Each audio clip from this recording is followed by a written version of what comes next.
Hello and welcome to achiever 5 dear learners of IGNOU MS psychology MPC 001 के third block पर हम आ चुके हैं और यूनिट 1 को हम कवर कर रहे हैं। जैसे कि अभी तक हम करते आ रहे हैं, हम हर यूनिट को मोस्ट पॉसिबली 3 पार्ट्स में डिवाइड करते हैं।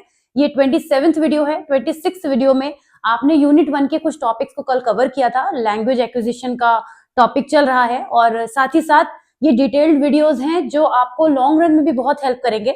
अगर अभी आपके एग्जामिनेशन बहुत दूर हैं और आप शुरुआत से अच्छे से पढ़ाई करना चाहते हैं तो these are the best thing you will ever get. और आप इनके थ्रू बहुत अच्छे से अपने नोट्स भी बना सकते हैं जिनके बारे में हम साइमल्टेनियसली बात कर ही रहे हैं। और आज हम लेंगे कुछ और पार्ट आगे के जिसमें हम थ्योरीज ऑफ लैंग्वेज एक्विजिशन को कवर करेंगे। कल यहाँ तक मैंने आपको समझा दिया था कि लैंग्वेज को कैसे एक्वायर किया जाता है, क्या ये प्रोसेस है, किस तरह से हमारी कॉग्निटिव एबिलिटीज से जुड़ा हुआ है। तभी तो ये हमारे एमपीसी 001 के पेपर में नजर आ रहा है ये टॉपिक हमें, क्योंकि लैंग्वेज को एक्वायर करने के लिए हमारे डिफरेंट कॉग्निटिव एक्शंस रिस्पॉन्सिबल होते हैं। यहाँ तक कि हमारा ब्रेन जो है उसमें डिफरेंट फंक्शनिंग्स होती है, उसके डिफरेंट पार्ट्स की फंक्शनिंग होती है जो लैंग्वेज को ही प्रोसेस करने के लिए होती है। थ्योरीज ऑफ लैंग्वेज एक्विजिशन एक ऐसा टॉपिक है जिसमें से एक थ्योरी ऐसी है जिसका नाम अभी मैं आपको आगे रिवील करने वाली हूँ आज के वीडियो में। कोई बड़ा सीक्रेट नहीं है क्योंकि 2 ही थ्योरीज आज हम पढ़ेंगे। तो वो थ्योरी एग्जामिनेशन में बहुत ज्यादा पूछी जाती है। तो एग्जाम के पॉइंट ऑफ व्यू से भी आज का वीडियो आपको बहुत ध्यान से समझना है और जब नोट्स बनाएंगे तो भी इस बात का खास ध्यान रखिएगा। थ्योरीज ऑफ लैंग्वेज एक्विजिशन में हमने कल बात की थी कि टोटल 4 थ्योरीज हैं जिनको हम पढ़ेंगे। बेसिकली 4 टाइप ऑफ थ्योरीज हैं, नॉट 4 थ्योरीज एग्जैक्टली नहीं कह सकते हम। तो जो थ्योरीज हैं वो बिहेवियरिस्ट थ्योरीज, इनेटनेस, कॉग्निटिव और इंटरेक्शन, ये 4 थ्योरीज है जिसमें से सुपर इंपॉर्टेंट है इनेटनेस। पूछी जाती है बहुत एग्जामिनेशन में, लॉन्ग में या फिर 6 मार्कर में। इसके अलावा जो बाकी की 3 है उनको प्लीज नजरअंदाज मत कीजिएगा। आप ये मत सोचेगा कि मैंने इसे इंपॉर्टेंट बताया तो हम बाकी को नहीं समझेंगे। बिहेवियरिस्ट तो बहुत आसानी से समझ में आ जाती है। बिहेवियरिस्ट थ्योरी तो वैसे भी बहुत आसान है समझने में, क्योंकि बिहेवियरिज्म एक ऐसी बेहतरीन एरा थी जो बातों को इतना सिंप्लीफाइड करके गया है कि आप किसी भी चीज में उसको जोड़ दीजिए, कनेक्ट कर दीजिए, बात बड़ी आसानी से समझ में आ जाती है। इनके सेंट्रल आइडिया पॉइंटर्स की फॉर्म में है, एक समरी टाइप की है जिसे आप समझ सकते हैं। बाकी किन किन ने दी है, कौन इनके लिए ज्यादा एसोसिएटेड है, क्योंकि बिहेवियरिज्म में कोई ऐसा तो नहीं है कि केवल स्किनर ही थे और लोग नहीं थे। तो Skinner is more responsible for the things which he has given about all these things, जिसमें हम आज बिहेवियरिस्ट और इनेटनेस की थ्योरी को कवर करेंगे। नेक्स्ट 30 मिनट्स आपके बहुत ही इंपॉर्टेंट होने वाले हैं, ध्यान से वीडियो को पूरा समझिएगा। और मैं तो इनफैक्ट ये भी कहती हूँ, एक बहुत अच्छी बात से आज का क्लास हम बिगिन करेंगे अभी बिहेवियरिस्ट थ्योरी के साथ में, कि मैंने ये चीज नोटिस की है कि इग्नू में बहुत सारे टाइप के स्टूडेंट्स हैं। कुछ ऐसे हैं जो एग्जाम में लास्ट मिनट पे नोट्स लेके पढ़ना चाहते होते हैं, या फिर उनके पास समय नहीं होता, उनके अपने रीजंस हो सकते हैं। लेकिन कुछ आप जैसे स्टूडेंट्स भी हैं जो बहुत ज्यादा कमेंट्स के थ्रू मेरा मोटिवेशन बढ़ाए जा रहे थे कि आपको डिटेल्ड वीडियोस चाहिए, जबकि लॉन्ग डिस्टेंस एजुकेशन में नॉर्मली ये देखा जाता है, लोगों का परसेप्शन ही बन गया है कि बच्चे पढ़ना नहीं चाहते हैं। आप सभी लोग इस चीज का एक प्रूफ है बहुत बड़ा कि आप पढ़ना भी चाहते हैं, अच्छे से अंडरस्टैंडिंग भी डेवलप करना चाहते हैं, और आप ये चाहते हैं कि जो आपको पढ़ाया जाए वो डिटेल में पढ़ाया जाए। तो चलिए अब ज्यादा बातें नहीं करते हैं, फिलहाल आ जाते हैं हम अपने बिहेवियरिस्ट थ्योरी पे। मैं आपको बिहेवियरिस्ट थ्योरी पे ले जाने से पहले इसका एक कॉन्सेप्ट क्विकली समझा दूं, अगर कभी नहीं सुना है बिहेवियरिज्म क्या है, बिहेवियरिस्ट कौन थे। तो जब से भी साइकोलॉजी को अंडरस्टैंड करने की कोशिश की गई, डिफरेंट साइकोलॉजिस्ट ने साइकोलॉजी की फील्ड में वर्क किया, उस टाइम पीरियड के बीच में एक बड़ा टाइम पीरियड आया, बहुत बड़ा टाइम पीरियड था बिहेवियरिज्म, जिसमें जिन लोगों ने वर्क किया, मतलब साइकोलॉजी में रिसर्च की और उनको बिहेवियर के कॉन्टेक्स्ट में बताया, वो कहलाते हैं बिहेवियरिस्ट। वो सभी साइकोलॉजिस्ट, वो सभी थ्योरिस्ट जिन्होंने बिहेवियरिज्म के एरा में वर्क किया है, उन्हें हम बिहेवियरिस्ट कहते हैं। पहली बात तो ये क्लियर हो गई। दूसरी बात, इज्म का मतलब होता है एक एरा, एक फेज, कई बार बताई है मैंने ये बात। तो वो पूरा टाइम पीरियड जिसमें बिहेवियर पर फोकस करते हुए साइकोलॉजी की फील्ड में डिफरेंट रिसर्चेस हुई, डिफरेंट प्रोजेक्ट्स किए गए, डिफरेंट वर्क निकाला गया, डिफरेंट आउटकम्स निकल कर आए, वो सारी चीजें बिहेवियरिज्म के अंदर आती हैं। ओके, तो अब हम अंडरस्टैंड करेंगे जो बिहेवियरिस्ट थ्योरी है वो लैंग्वेज के सेंस में क्या कहती है। क्योंकि जब साइकोलॉजी की फील्ड में वर्क चल रहा था, इस पूरे फेज में या किसी भी फेज में जब भी चलता है, तो डिफरेंट चीजों से कनेक्शन होता है। ऐसा नहीं है कि हम सिर्फ ये अंडरस्टैंड करते हैं what is psychology in terms of behaviourism. I know that sound stupid, but क्योंकि बात भी ऐसी है, सिंपल सी है। लेकिन हमें ये समझना होगा इस बिहेवियरिस्ट थ्योरी जो है उसने इन पर्टिकुलर लैंग्वेज के सेंस में क्या कहा है, कि लैंग्वेज का डेवलपमेंट कैसे हुआ। अब जो बिहेवियरिस्ट हैं वो एक चीज पे बड़ा स्टैग्नेंट होकर फोकस करते हैं। उनका ये कहना है कि जब भी हम किसी पर्सन के पर्सनैलिटी के बारे में, इंटरनल आउटरनल जो भी है, इंटरनल एक्सटर्नल जो भी है, जो भी फीचर को हम अंडरस्टैंड करना चाहते होते हैं, उसके लिए हम उसके बिहेवियर को नोटिस करते हैं। आज की जो दूसरी थ्योरी है ना इनेटनेस की, वो इसके जस्ट ऑपोजिट है, वो बिहेवियरिस्ट की थ्योरी को डिस्कार्ड करती है। तो इसलिए भी आपको बिहेवियरिज्म को समझना जरूरी है इस वाली थ्योरी को, क्योंकि हम डिस्कार्ड क्या कर रहे हैं, फिर किस पॉइंट पे बात कर रहे हैं, कंपैरिजन करने के लिए भी जरूरी हो जाता है। ओके, तो बिहेवियरिस्टिक जो थ्योरी है वो ये कहती है कि लैंग्वेज भी बिल्कुल उसी तरह बिहेवियर से कहीं ना कहीं एसोसिएटेड है, हमारे रिस्पॉन्स से एसोसिएटेड है, जिस तरह से बाकी की चीजें हैं। तो अब आ जाते हैं अपनी बुक की तरफ। बुक से हम पढ़ रहे हैं डिटेल में, तो बुक को भी हम एक बार क्विकली ओवरव्यू करेंगे कि जो बिहेवियरिस्ट साइकोलॉजिस्ट है उन्होंने अपनी थ्योरीज डेवलप की हैं जब उन्होंने डिफरेंट एक्सपेरिमेंट्स किए थे एनिमल्स पर। आपने पैवलोव के एक्सपेरिमेंट्स को देखा है, स्किनर के एक्सपेरिमेंट को देखा, जो डॉग वाला सेलिवेशन वाला एक्सपेरिमेंट है ऑपरेंट कंडीशनिंग का। तो ऐसे बहुत सारे एक्सपेरिमेंट्स हैं जो बिहेवियरिस्ट साइकोलॉजिस्ट ने एनिमल्स के ऊपर किए हैं।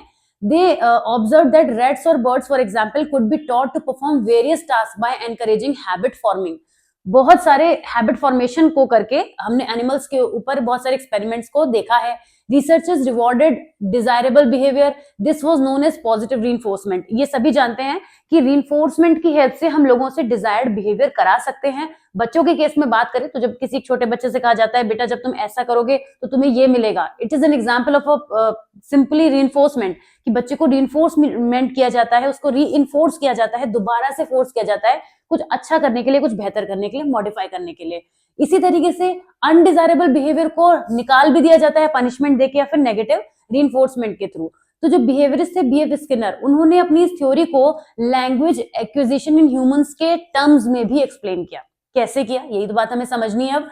इन verbal behaviour he stated the basic processes and relations which give verbal behaviour its special characteristics are now fairly well understood. Much of the experimental work responsible for this advance has been carried out on other species, but the result have proved to be surprisingly free of species restrictions. मतलब उन्होंने ये देखा कि जो भी verbal behaviour हम देखते हैं एनिमल्स में, उन चीजों को ह्यूमंस पर भी अप्लाई किया जा सकता है। जैसे कि मैंने भी अभी आपको एग्जांपल दिया कि न केवल हम डॉग्स को, कैट्स को प्यार से पुचकारते हैं तो वो हमारी बात सुनते हैं, बल्कि नॉन वर्बल वे में या वर्बल वे में हम बच्चों के थ्रू भी इन चीजों को करते हैं, रीइंफोर्समेंट देके, पनिशमेंट देके एक्शंस परफॉर्म करा लेते हैं। स्किनर ने ये सजेस्ट किया that a child imitates the language of its parents और केयरर्स। होता भी है, कल हम बात कर रहे थे कि बच्चा मम बोलने लगता है या माँ पापा या दो वर्ड्स मिला के बोलने की कोशिश करता है। कैसे होता है, वो कॉपी करता है, इमिटेट करता है। इमिटेशन जो है वो बिहेवियरिज्म का एक बहुत बड़ा फैक्टर है, जहां पर हम ये देखते हैं कि कोई भी बच्चा जो होता है, बच्चे के ही बारे में कहेंगे क्योंकि सबसे ज्यादा इमिटेशन बच्चा ही करता है और लर्निंग का प्रोसेस भी सबसे फास्ट उस ड्यूरेशन में ही होता है। तो बच्चा इमिटेट करके, कॉपी करके दूसरों की चीजों को सीख रहा होता है, राइट। तो उसी के साथ वो लैंग्वेज को भी सीख रहा होता है, जैसे और चीजों को सीखता है वैसे लैंग्वेज को सीखता है। ये स्किनर यहाँ पे कहना चाह रहे थे। द लिंग्विस्टिक इनपुट वॉज की a model for imitation to be either negatively और पॉजिटिवली रीइंफोर्स्ड।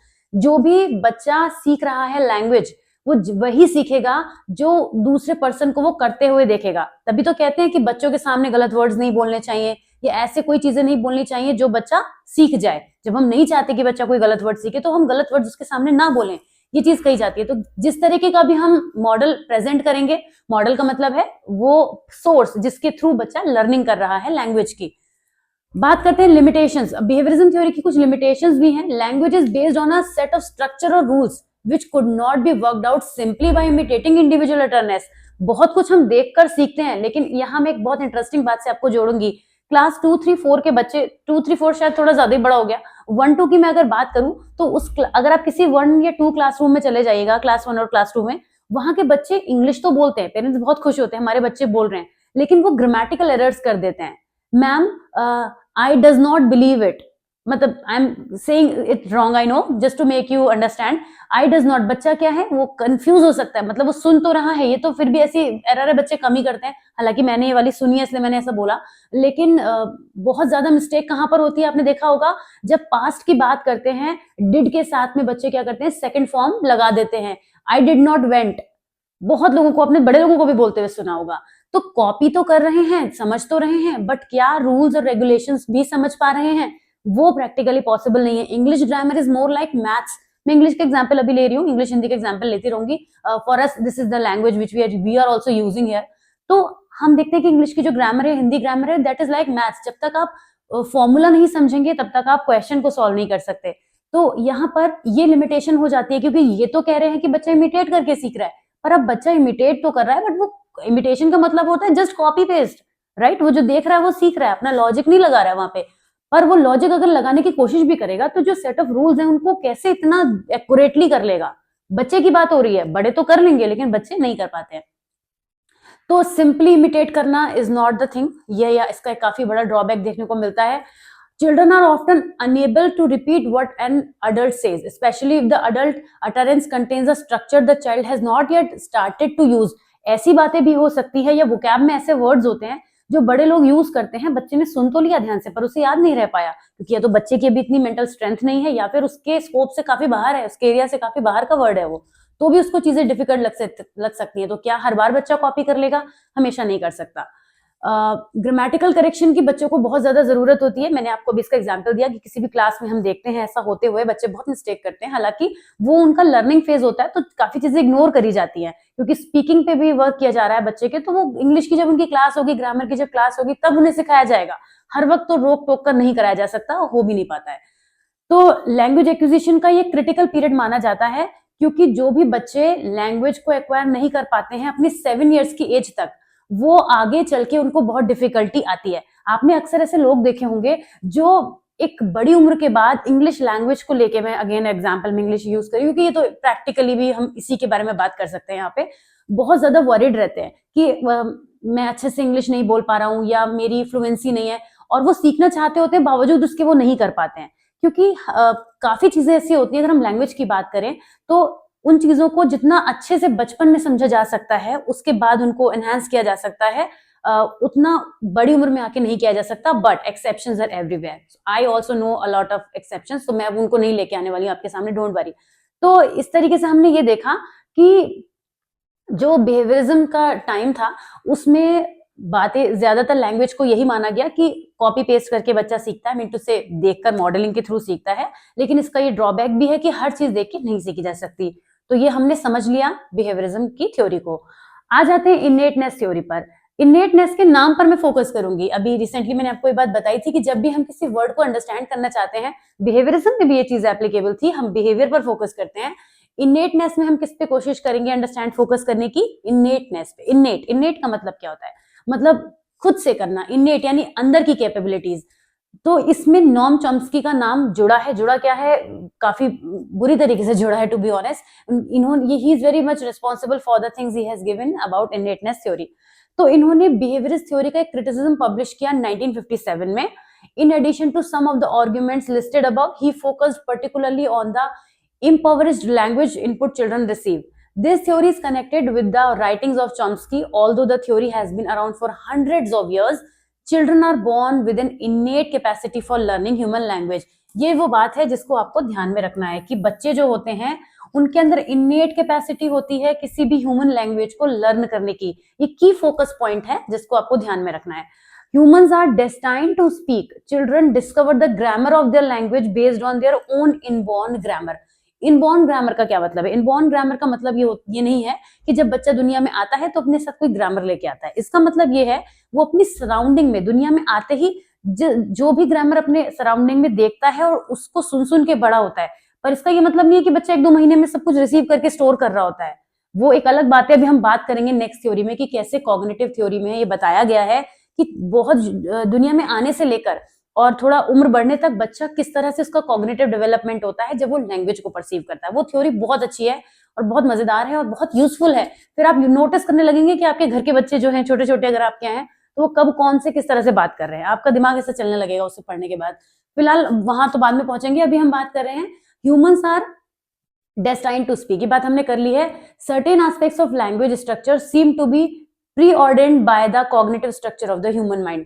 हमारा माइंड इस तरह से कनेक्टेड है, अभी मैंने आपको बताया, इस तरीके से डेवलप होता है कि हम लैंग्वेज को सीखने के लिए प्रीडेस्टाइंड होते हैं। एक वर्किंग मॉडल जो है हमारे ब्रेन का इस तरीके का है। This accounts for certain very basic universal feature of language structure। Every language has noun, verbs, consonant, vowel। It is assumed that children are pre-programmed, hardwired to acquire such things। ये माना जाता है, इस पैराग्राफ में हमने क्या पढ़ा है कि हर बच्चे के अंदर, हर जो बच्चा होता है उसके अंदर इनेट कैपेसिटी होती है लैंग्वेज को लर्न करने की। Yet no one has been able to explain how quickly and perfectly all children acquire their native language। Every language is extremely complex, full of subtle distinctions that speakers are not even aware of. हमें पता ही है कि हर language में बहुत ज्यादा complexity होती है। जब हम किसी लैंग्वेज में प्रोफिशिएंसी गेन कर लेते हैं तो हमें खुद ही लगता है कि क्या बड़ी बात है, लेकिन जब तक हम उसको जानते नहीं होते हैं वो हमें डिफिकल्ट लगती है। जैसे अगर अभी मैं आपसे कहूँ कि आप जर्मनी में बोली जाने वाली लैंग्वेज को जर्मन या लैंग्वेज में बात करिए, अभी वो आपके लिए डिफिकल्ट है। अगर आपने सीखी हुई होगी तो आप मुझसे कहेंगे मैम इसमें क्या बड़ी बात है ना? तो ये तो होता ही है। तो हम ये देखते हैं कि जो लैंग्वेज का एक्विजिशन होता है, अच्छा यहाँ पे एक इंपॉर्टेंट बात मिस नहीं कर सकती मैं, children master there native language in 5 और 6 year regardless of their other talents and general intellectual ability. ये दूसरा पॉइंट है जिसको आपको बहुत ध्यान में रखना है कि जो बच्चे होते हैं वो अपनी नेटिव लैंग्वेज को हर हालत में 5 से 6 साल में अच्छे से बोलना सीख जाते हैं, क्योंकि बोलते तो आपने 3 साल के बच्चे को भी सुना होगा, लेकिन 5 से 6 ईयर्स तक बच्चा जो होता है और एक्टिविटीज के साथ साथ लैंग्वेज में एक अच्छी कमांड कवर कर लेता है। Acquisition must certainly be more than mayor imitation. ये बात कहते हैं कट, यहाँ पे किसकी बात क्रॉस हो रही है? बिहेवियरिज्म की बात क्रॉस हो रही है कि जस्ट इमिटेशन नहीं है कि लैंग्वेज को सुना और जान लिया। यहाँ पे इससे भी ज्यादा है। क्या है? It also does not seem to depend on level of general intelligence. ये एक जनरल इंटेलिजेंस पर भी डिपेंडेंट नहीं है कि हमारा कॉमन सेंस कह रहा है कि वो बार बार जब कोई आसपास के टाइम की बात बता रहा है तो वो है वर्ड यूज कर रहा है, इज यूज कर रहा है, और जब बार बार कुछ पास्ट की बात कर रहा है इतना कॉमन सेंस भी नहीं है। इससे कहीं ज्यादा हमें जरूरत पड़ती है। यहाँ तक कि अभी इसको रोक के एक इंटरेस्टिंग बात आपसे कर लेती हूँ। इंटरेस्टिंग कि आपकी पढ़ाई की है, मैं कुछ और बात नहीं करने वाली हूँ। आपने अगर इंटेलिजेंस की थ्योरीज पढ़ी ही थी, अगर क्या मैं नहीं पढ़ाई थी आपको, इसकी पहले की सीरीज में सारी थ्योरीज पढ़ाई है मैंने आपको, तो आपने नोटिस किया होगा कि जो इंटेलिजेंस की थ्योरीज थी उसमें आपने नोटिस किया था लिंग्विस्टिक इंटेलिजेंस एक अपने आप में एक टाइप था। क्यों था वो टाइप? क्योंकि लैंग्वेज मैटर करती है। हॉवर्ड गार्डनर की थ्योरी में आपने पढ़ा था और पहले भी पढ़ा था। तो लैंग्वेज वर्ड फ्लुएंसी पढ़ा था ना आपने, तो वो क्यों हमने समझा था? क्योंकि वो हमारी पर्सनालिटी के अंदर है, हमारे अंदर एक इंपॉर्टेंट कंपोनेंट है। तो उसी तरीके से उसका डेवलपमेंट इतना जनरल नहीं हो सकता, क्योंकि वो स्पेसिफिक एबिलिटी की तरह से हम उसको देख रहे हैं कि लैंग्वेज होना भी एक टाइप का इंटेलिजेंस माना जा रहा है। जिस चीज को हम इंटेलिजेंस की कैटेगरी में रख रहे हैं वो ऑफकोर्स इंपॉर्टेंट होगी, राइट? कहाँ थे हम? कहाँ तक मैं पहुंच गई थी? और उसके बाद मैंने आपको कुछ बीच में बातें बताने लगी थी आपके काम की। हाँ, तो हम बात कर रहे थे कि it also doesn't seem to depend on levels of general intelligence, since even a severely retarded child will acquire a native language without special training. एक ऐसा बच्चा जो रिटार्डेड है वो भी आपने बोलता हुआ तो देखा ही होगा। लैंग्वेज जब तक कोई स्पीच डिसऑर्डर ना हो या लैंग्वेज वाली बातें ना हो, वो फिर एक्सेप्शंस को होल्ड करके बात करेंगे हमेशा, तो वहां पे हम देखते हैं कि वो भी बात कर लेता है। Some innate feature of the mind must be responsible for the universally rapid and natural acquisition of language, जो कि हम किसी भी बच्चे में देखते हैं। मतलब जनरल बात यहाँ पे चल रही है अभी तक कि किस तरीके से हम बच्चों के अंदर इनेटनेस को नोटिस करते हैं, लेकिन वो इतना जनरल नहीं होता है जितना बिहेवियरिज्म में कह दिया गया था। चॉम्स्की ने ये भी कंक्लूड किया कि children must have an inborn faculty for language acquisition. उनकी थ्योरी कहती है कि this process is biologically determined. The human species has evolved a brain whose neural circuits contain linguistic information at birth.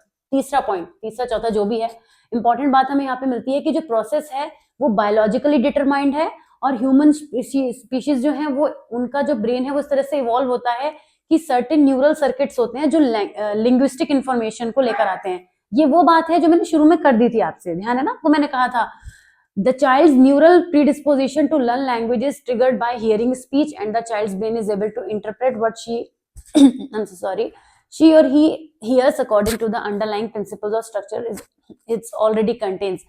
यहाँ पे मेरा throat जो है वो फिर से मुझसे ब्रेक मांगने लगा है, तो आप पढ़िए, आपके सामने अच्छा खासा कंटेंट है, नहीं तो बुक में पढ़िए।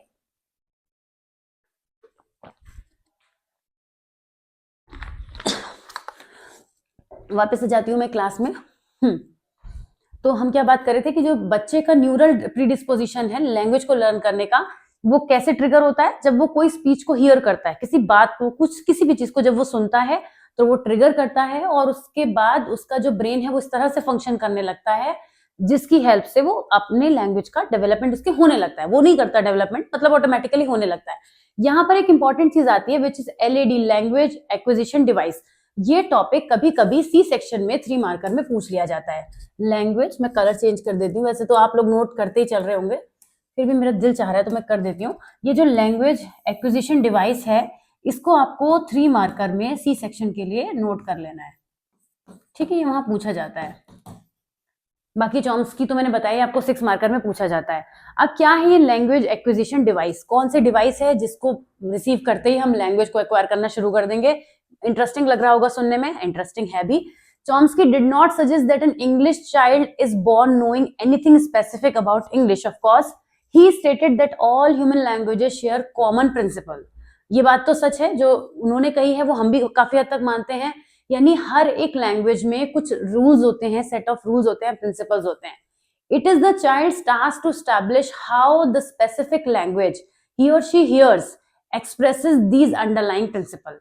अब वो जो बच्चा होता है वो किसी भी स्पेसिफिक लैंग्वेज को देखने आई मीन टू से सुनने के बाद, देख थोड़ी ना सकता है, वो सुनता है, तो उस सुनने के बाद किस तरह से वो उसको अपने माइंड में फीड कर पाता है।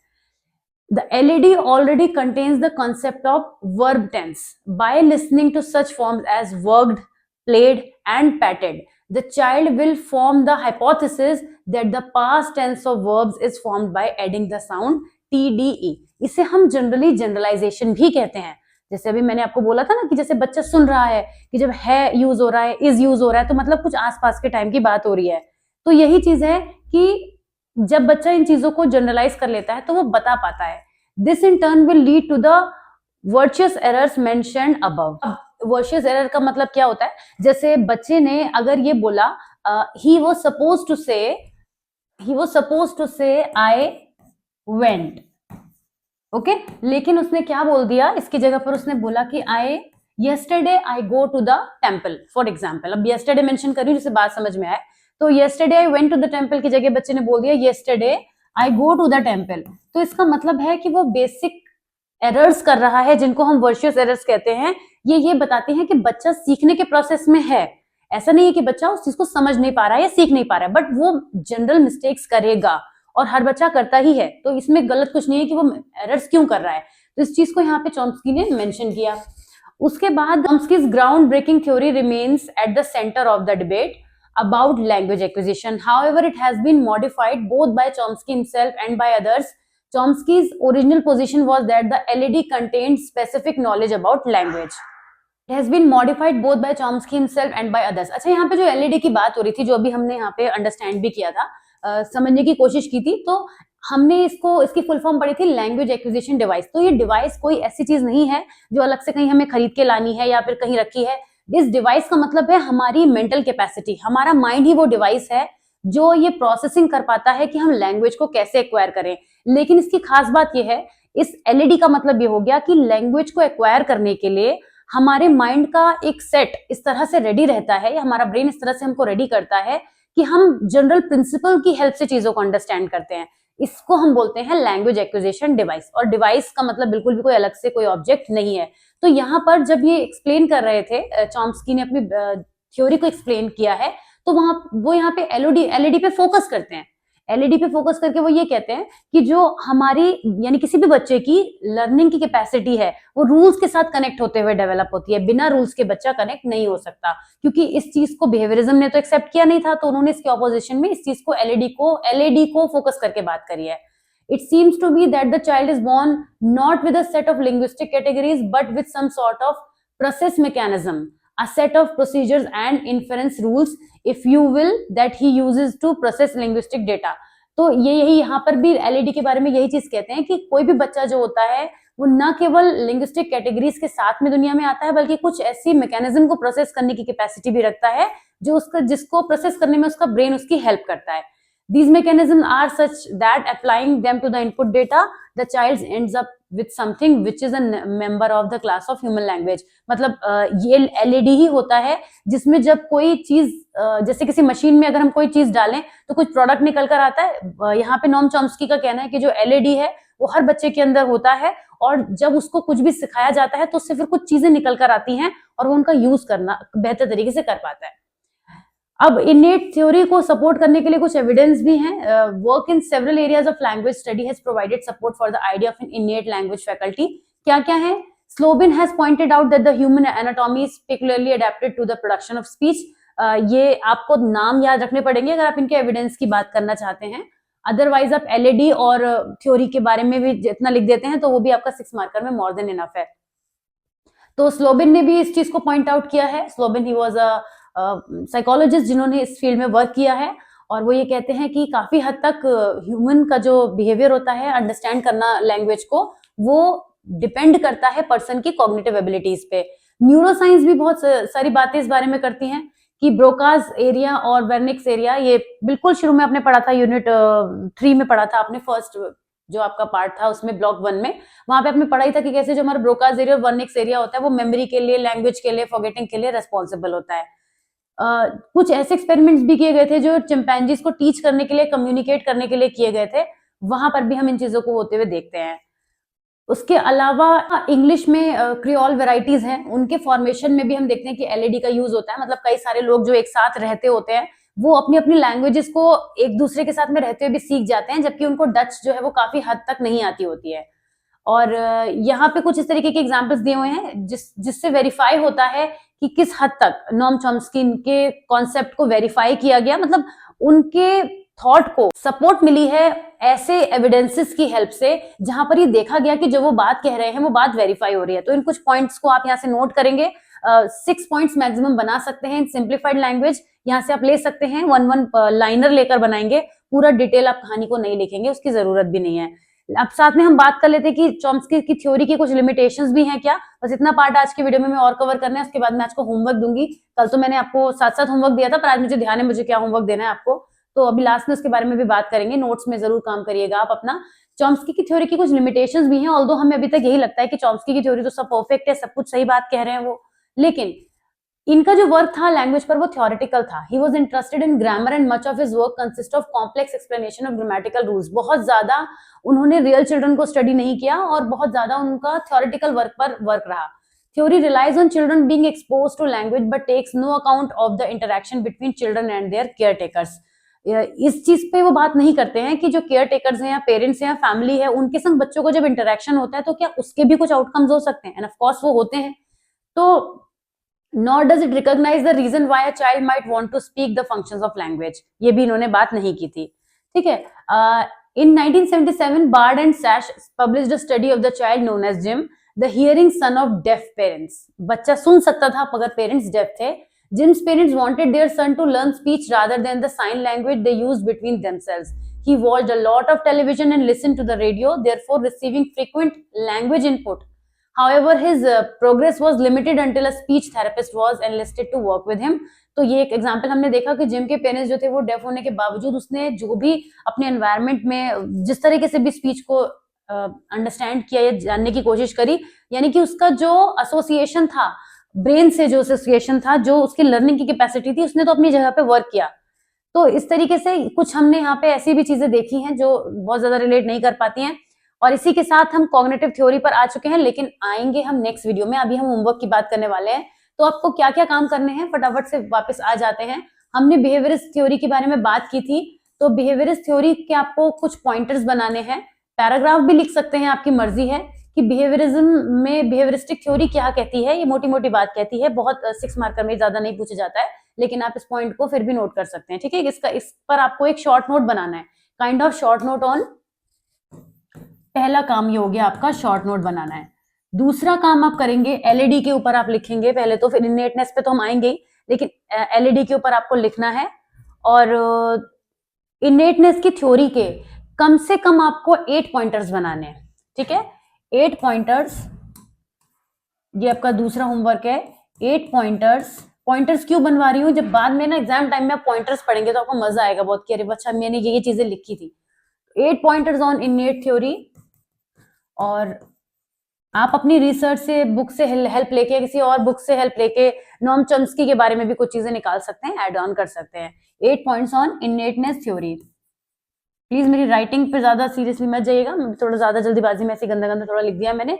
थर्ड आपका हो गया एलईडी, जो मैंने आपको अभी बता ही दिया है कि आपको लैंग्वेज एक्विजिशन डिवाइस क्या है। ये इट्स नॉट कोई हार्ड डिवाइस नहीं है। आपका जो हमारा ब्रेन है वो लैंग्वेज में डिफरेंट रूल्स के साथ चलता है और उसके हिसाब से इनपुट प्रोवाइड कराता है, उसी को हम लैंग्वेज एक्विजिशन डिवाइस कहते हैं। ये एक इंपॉर्टेंट चीज थी यहाँ पे, आप इसको भी एज थर्ड होमवर्क नोट कर लीजिए। ओके, और इनेटनेस पर आपने 8 पॉइंटर्स बनाए हैं। आप चाहे तो एक प्रॉपर आंसर अपना एक प्रॉपर लेंथ का 10 मार्कर का बना सकते हैं, जिसमें आप कुछ एविडेंसेस को नोट करेंगे। एटलीस्ट 6 पॉइंटर्स आप एविडेंसेस के बनाएंगे। ये आपका 4th होमवर्क हो गया। 6 पॉइंटर्स, ओफो, ये तो कुछ ज्यादा गंदा लिख दिया मैंने। 6 पॉइंटर्स ऑन एविडेंस, पता नहीं क्या जूम होता चला जा रहा है। ओके चलिए, जो भी है फिलहाल 6 पॉइंटर्स आप बनाएंगे। इसी के साथ मैं आपको बता दूं कि आप हमारे टेलीग्राम ग्रुप को जरूर ज्वाइन कर लीजिए। बहुत सारे स्टूडेंट्स वहां पर जुड़े हुए हैं, कुछ भी बातें होती है बहुत इजीली हम लोग वहां कर लेते हैं। और वैसे भी हमें एक कम्युनिटी की जरूरत है जहां आप ये सभी पढ़ने वाले बच्चे एक साथ आके चीजों को इजीली डिस्कस कर सके, और वहां आपको अपने फेलोमेट्स भी मिल जाते हैं। तो चलिए, ये था आज का video. 27th class, yes 27th आज की क्लास है हमारी। 28th क्लास में मैं आपको मिलूंगी, जिसमें हम यूनिट 1 को कंप्लीट कर देंगे, 2 थ्योरीज जो लास्ट बची हैं उसके साथ। तो मिलती हूँ आपसे नेक्स्ट वीडियो में। Till then take care of yourself. आज की क्लास अच्छी लगी हो तो वीडियो को लाइक जरूर करके जाइएगा, चैनल को सब्सक्राइब कर लीजिएगा। And I will see you soon in the next video. Till then take care of yourself, bye bye.